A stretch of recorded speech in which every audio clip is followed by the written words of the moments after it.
युद्ध शुरू होने से पहले अर्जुन और उनके मार्गदर्शक और सारथी कृष्ण के बीच जो वार्तालाप हुए थे उसी को चित्र और शब्दों से आप सभी के सामने प्रस्तुत करने की एक कोशिश। कृष्ण कहते हैं, हे पार्थ, जैसे सूर्य उदय होते ही रात का अंधकार नष्ट हो जाता है, वैसे ही ज्ञान का प्रकाश अज्ञान के अंधकार को नष्ट कर देता है। फिर मनुष्य परमात्मा की ओर जाने वाले मार्ग से कभी भटकता नहीं, विचलित होता नहीं।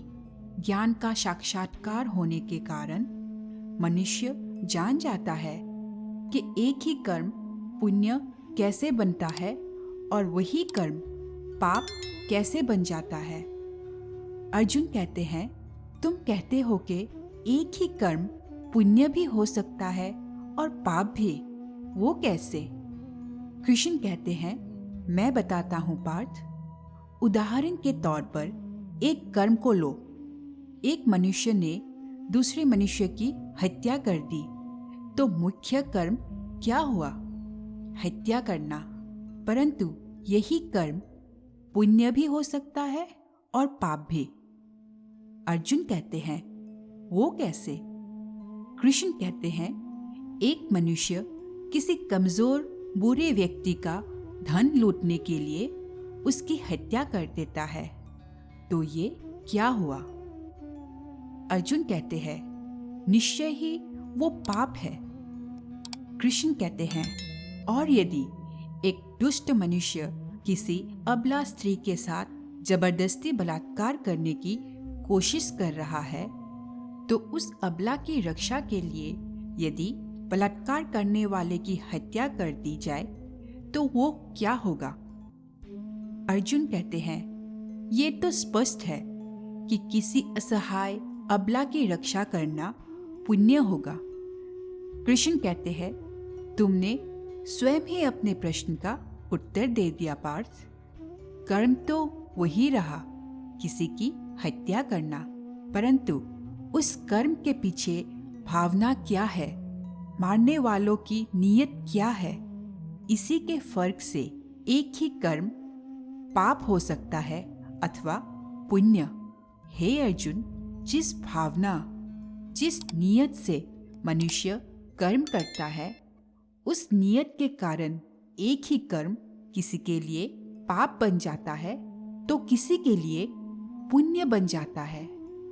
कर्म के इस ज्ञान के द्वारा ही मनुष्य को कर्म, अकर्म और विकर्म की पहचान होती है।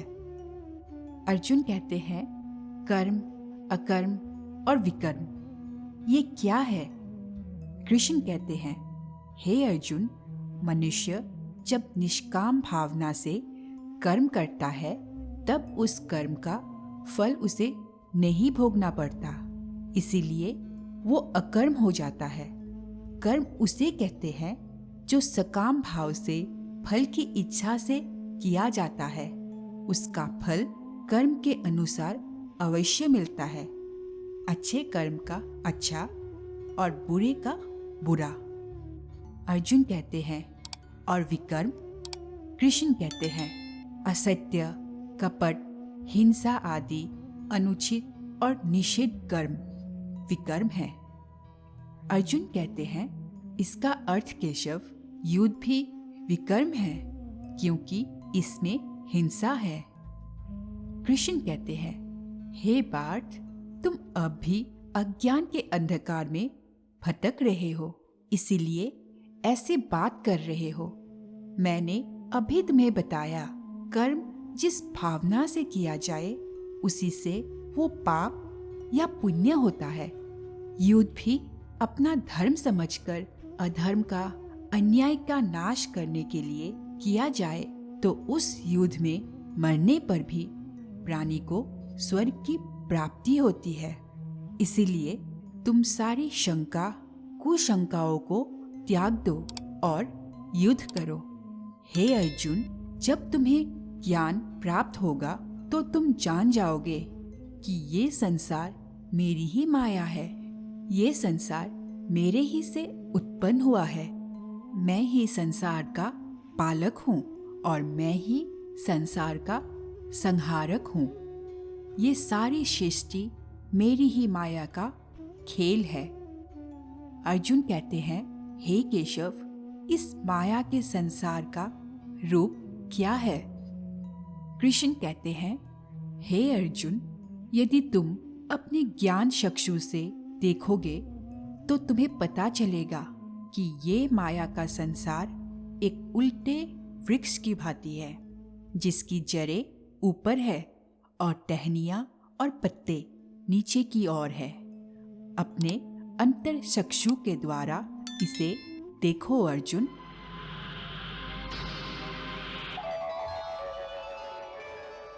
अर्जुन कहते हैं, हे केशव, मैं संसार वृक्ष को देख सकता हूँ। इसकी जड़ें ऊपर है और तुमसे निकली है।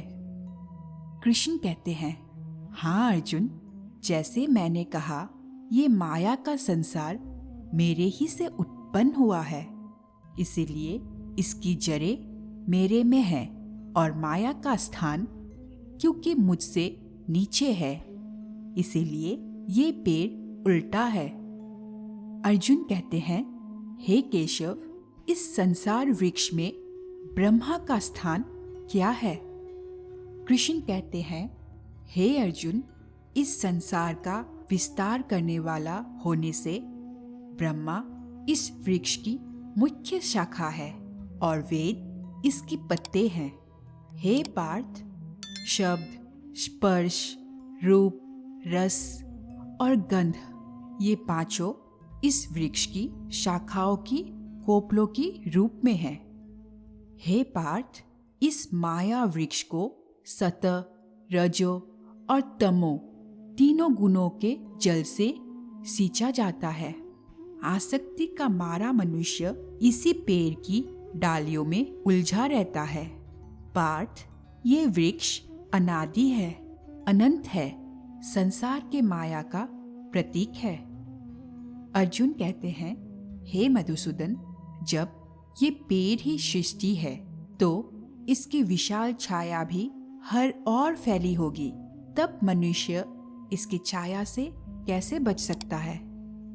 कृष्ण कहते हैं, हे अर्जुन, ये ठीक है कि ये वृक्ष विशाल है, परंतु इस वृक्ष का विधाता तो उससे भी विशाल है। हे अर्जुन, जब तुम ज्ञान और वैराग्य की तलवार से इस संसार वृक्ष को काट दोगे, तब तुम्हें उस परमात्मा का दर्शन होंगे जो सर्वव्यापी है, हर जगह मौजूद है, सब में व्याप्त है।